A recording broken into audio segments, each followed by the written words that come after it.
Alright guys, good morning. Today we're reading chapter 4 of the Nancy Drew, The Secret of the Old Clock. Racing the Storm. Confidential. Mr. Drew repeated, looking at Mr. Rolstead. You may rest assured that whatever you tell us will not be repeated to anyone. Well, I'll say this much, Mr. Rolstead went on. About a year ago, Josiah Crowley came to me and said he wanted to draw up a new will. He indicated that he intended to spread out his bequest among several people. He expressed a desire to write the will himself and asked me a number of questions. I took him to my office and told him exactly how to proceed. When he left, he promised to have me look over the document after he had it drawn up. Then you actually saw the will? Mr. Drew asked in surprise. No. Strange to say, Crowley never came back.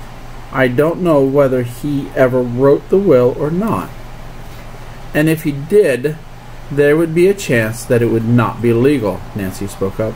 Yes, he might have typed it and signed the paper without a witness. In this state, at least 2 witnesses are required, and 3 are advisable. What would happen, Nancy asked, if a person were ill or dying and had no witness and wanted to make a will? Mr. Rolstead smiled. That sometimes happens. If the person writes the will himself by hand and signs it, so there's no doubt the same person did both, the surrogate's office will accept it for probate. Then, if Mr. Crowley wrote out and signed a new will, it would be legal, Nancy commented. That's right. But there's another thing to remember. It's pretty risky for someone who is not a lawyer to draw up a will that cannot be broken. Mr. Drew nodded. If Josiah Crowley left any loophole in a will he wrote personally, the Tophams would drag the matter into court. Yes, it's a foregone conclusion that the Tophams will fight to keep the fortune, whether they have a right to it or not. I believe some relatives have filed a claim, but up to the moment they have no proof that a later will exists. Although Nancy gave no indication of her feelings, the possibility that Mr. Crowley had made a new will thrilled her. As soon as Mr. Drew paid the luncheon check, the 3 arose and left the dining room. Mr. Rolstead took leave of Nancy and her father in the lobby. Well, Nancy, did you find out what you wanted to know? Mr. Drew asked after the lawyer had left. Oh, Dad, it's just as I suspected. I'm sure Mr. Crowley did make a latter will. He hid it someplace. If only I could find out where. It would be like looking for a needle in a haystack, Mr. Drew commented. I must figure out a way, Nancy said with determination. I want to help little Judy. She awoke the next morning thinking about the mystery. But where should she start? Hunting for possible clues to a second will. She continued pondering about it while she showered and dressed. As she entered the dining room, she was greeted with a cheery good morning from her father and Hannah Groom. During breakfast, Mr. Drew said, Nancy, would you do a little errand for me this morning? Why, of course, Dad. I have a number of legal documents which must be delivered to Judge Hart at Masonville sometime before noon. I'd make them myself, but I have several important appointments. I'd appreciate it if you would drive over there with them. I'd be glad to go, Nancy promised willingly. Besides, it's such a wonderful day. I'll enjoy the trip. Where are the papers? At the office. You can drive me down and I'll get them for you. Nancy, wearing a yellow sunback dress and jacket, hurried away to get her gloves and handbag. Before Mr. Drew had collected his own belongings, she had brought her car from the garage and was waiting for him at the front door. I put the top down so I can enjoy the sun, she explained, as her father climbed in. Good idea. I haven't heard you mention the Crowley case yet today, Mr. Drew teased as they rode along. Have you forgotten about it? Nancy's face clouded. No, I haven't forgotten, but I must admit I am stumped as to where to search for clues. Maybe I can help you. I have learned that the two girls on River Road who expected to be remembered in the will are named Hoover. You might look them up on your return trip. That's great. I'll watch the mailboxes for their name. When they reached the building where Mr. Drew had his office, Nancy parked the car and waited while her father went upstairs to get the legal documents to be delivered to Judge Hart.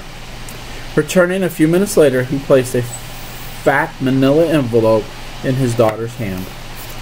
Give this to the judge. You know where to find him. Yes, Dad, in the old Merchants Trust Company building. That's right. Selecting a recently constructed highway, Nancy rode along, glancing occasionally at the neatly planted fields on either side. Beyond were rolling hills. Pretty, she commented to herself. Oh, why can't all people be nice, like this scenery, and not make trouble? It was nearly 11 o'clock when she finally drove into Masonville. Nancy went at once to Judge Hart's office, but was informed he had gone to the courthouse. Recalling that her father had mentioned the necessity of the papers being delivered before noon, she set off in search of the judge. Nancy had considerable trouble trying to see him. And it was 12 o'clock when at last she delivered the manila envelope into his hands. Thank you very much, he said. I'll need these directly after lunch. Nancy smiled. Then I'm glad I found you. When Judge Hart learned that Nancy was the daughter of Carson Drew, he was at once insisted that she have luncheon with him and his wife at their home before returning to River Heights. She accepted the invitation and spent a very pleasant hour with the Harts. During the meal, the judge laughingly asked if Nancy was still playing aid to her father. Oh, yes, she said, and at once told him about the Drews' interest in the Crowley case. Did you know Josiah Crowley, or ever hear of him? She asked. Both the Harts nodded. A maid who used to be with them came to work for us after Mrs. Crowley's death, the judge explained. Jane herself passed away a short time ago. I never met Josiah, Mrs. Hart added, but Jane pointed him out to my husband and me one time down on Main Street. Did he have relatives or friends in town? Nancy inquired. I think not, the judge replied. Nancy wondered what old Josiah had been doing in Masonville, if he had no relatives or friends there. The town was not known for a spot for sightseeing. Her interest was further quickened when Mrs. Hart remarked that she had seen Mr. Crowley in town at another time also.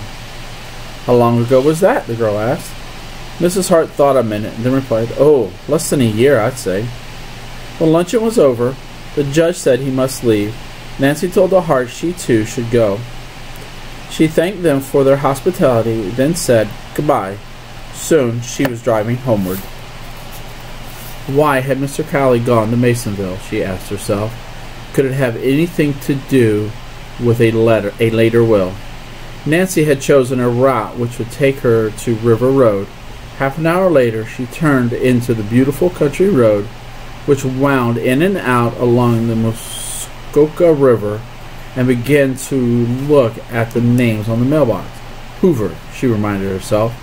About halfway to River Heights, while enjoying the pastoral scene of cows standing knee-high in shallow sections of the stream and sheep grazing on flower-dotted hillsides, Nancy suddenly realized the sun had been blotted out. The thunderstorm's on the way, she told herself, glancing at black clouds scuttling across the sky. Guess I'd better put the top of the car up. She pressed the button on the dashboard to raise the top, but nothing happened. Puzzled, Nancy tried again. Still, there was no response. By this time, large drops of rain had started to fall. I'll get soaked, Nancy thought as she looked around. There was no shelter in sight, but ahead, past a steep rise, with a sharp bend in the road, hopefully that there would be a house or barn beyond, Nancy started the car again. Vivid forked lightning streaks across the sky. It was followed by an earth-shaking clap of thunder. The rain came down harder. "Oh, why didn't I bring a raincoat?" Nancy wailed. When Nancy swung around the bend, she was delighted to see a barn with lightning rods about a quarter of a mile ahead. Farther on stood a small white house. "I wonder if that's the Hoover's place," Nancy mused. By now the storm was letting loose in all its fury. The sky was as dark as night, and Nancy had to switch on her headlights to see the road. She was already thoroughly drenched, and her thought of shelter at this point was one of safety rather than of keeping dry. Nancy turned on the windshield wipers, but the rain was so blinding in its intensity it was impossible to see more than a few feet ahead. Almost in an instant the road had dissolved into a sea of mud. Nancy had been caught in a number of storms, but never one as violent as this. She feared a bad skid might land her in a ditch before she could reach the shelter of the barn. "How much further is it?" she worried. It didn't seem this far away. The next instant, to Nancy's right, a ball of fire rocketed down from the sky. "Oh, that was close," she thought fearfully. Her skin tingled from the electrical vibrations in the air. A moment later, a surge of relief swept over Nancy. At last, she breathed. At the side of the road, the barn loomed up. Its large double doors were wide open. Without hesitation, Nancy headed straight for the building and drove in. The next moment, she heard a piercing scream. Alright guys, end of chapter 4. Love you guys.